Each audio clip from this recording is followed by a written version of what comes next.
dans le prochain épisode de Demain nous appartient. Tandis que Fleur fait un signalement pour maltraitance, Martin et Virginie se séparent. Nathan se confie quant à lui à Mona. Attention, les paragraphes qui suivent contiennent des spoilers sur l'épisode de Demain nous appartient diffusé demain soir sur TF1. Si vous ne voulez rien savoir, ne lisez pas ce qui suit. Mercredi 26 janvier dans Demain nous appartient. Fleur fait un signalement pour maltraitance et à la suite de la chute de Céleste, Chloé et Alex sont à l'hôpital au chevet de leur fille. Plus de peur que de mal et la petite fille s'en sort avec une simple entaille superficielle à la tête. En revanche, le docteur Delcourt a constaté sur les radios que l'enfant avait une légère fêlure au niveau de son bras droit. Selon elle, il s'agirait de la marque d'une fracture qui daterait de plusieurs semaines et qui s'est résorbée toute seule. Sous le choc, Chloé en vient à penser qu'Andrea aurait pu leur cacher quelque chose, mais Marianne estime que l'incident s'est produit bien avant son arrivée. Pour rassurer le couple, le médecin décide de faire passer des examens complémentaires à Céleste ainsi qu'une prise de sang. Pendant ce temps, Andrea rencontre Soraya au cabinet Perrault. Après avoir entendu son client, la jeune femme donne rendez-vous à Chloé à l'hôpital pour l'informer que son ancien assistant maternel porte plainte contre elle pour licenciement abusif. La mère de famille, qui est abasourdie, affirme que c'est à cause de lui que sa fille est à l'hôpital puis précise que Céleste allait très bien avant qu'il ne rentre dans leur vie. Et d'ajouter qu'Andrea maltraitait sa fille. De son côté, Andrea est au chevet de Céleste. Lorsque Chloé débarque dans la chambre de sa fille, elle le somme de partir sur le champ.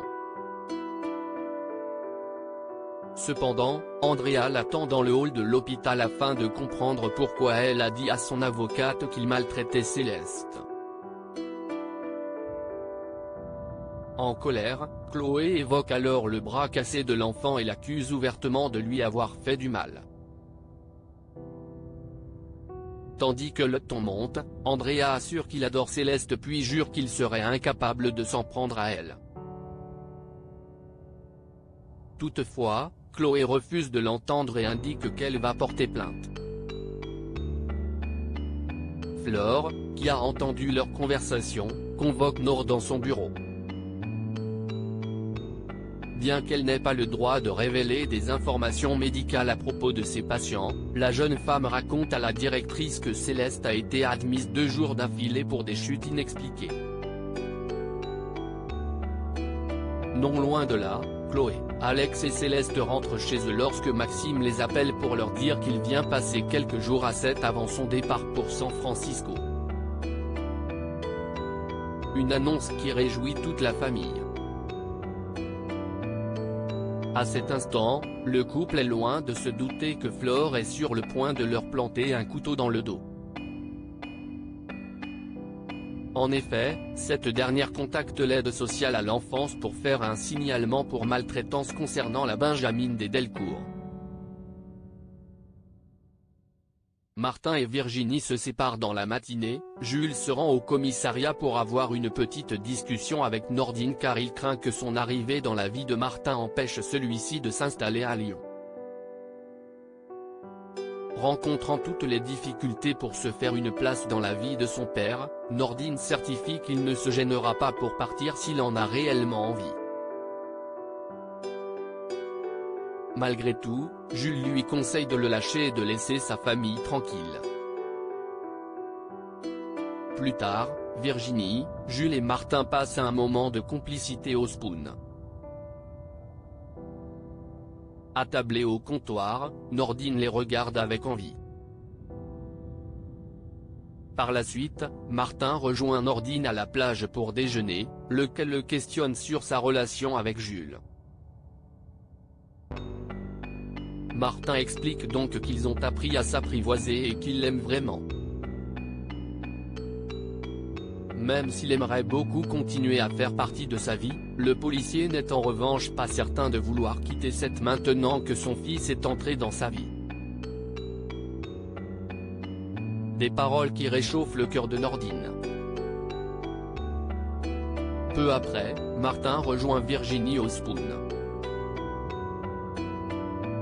Malgré les sentiments qu'il éprouve à son égard, il a décidé de rester à Seth pour rattraper le temps qu'il a perdu avec Nordine.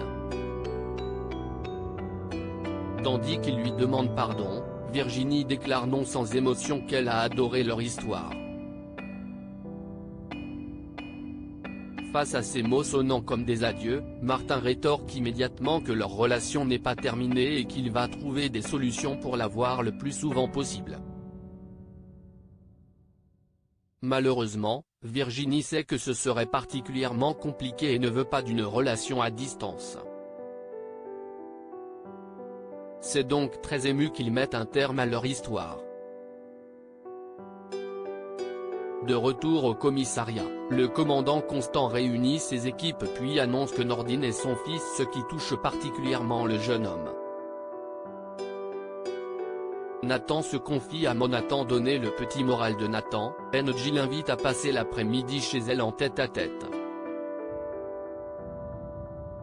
Mal à l'aise, il décline en prétextant avoir déjà quelque chose de prévu.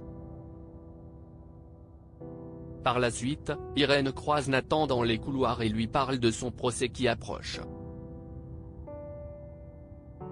Il lui apprend alors que son avocate tente de lui éviter la prison en faisant jouer les circonstances atténuantes grâce à des témoignages. La CPE l'enjoint pour sa part à s'activer, jugeant qu'il serait dommage que ses études soient compromises par un séjour en prison maintenant que ses notes ont progressé. En parallèle, NJ rentre chez elle et est déçue de constater que Jaya est encore là car elle espérait passer du temps seule avec son copain. Si NJ est prête à faire l'amour, elle craint cependant que ce ne soit pas le cas de Nathan. Jaya lui conseille donc d'en parler directement avec lui avant de prendre la poudre d'escampette. Plus tard, Nathan se dirige chez NJ. Le jeune homme, qui est gêné, utilise tous les prétextes possibles pour éviter de se rapprocher d'elle. Lorsqu'elle propose de lui faire un massage, Nathan lui fait croire qu'il a oublié un rendez-vous avec Dorian puis quitte les lieux en vitesse. En fin de journée, Nathan confie à Mona qu'il se pose des questions sur sa relation avec NJ. En réalité, l'adolescent n'a jamais fait l'amour et a peur de mal s'y prendre. Mona lui donne alors quelques conseils.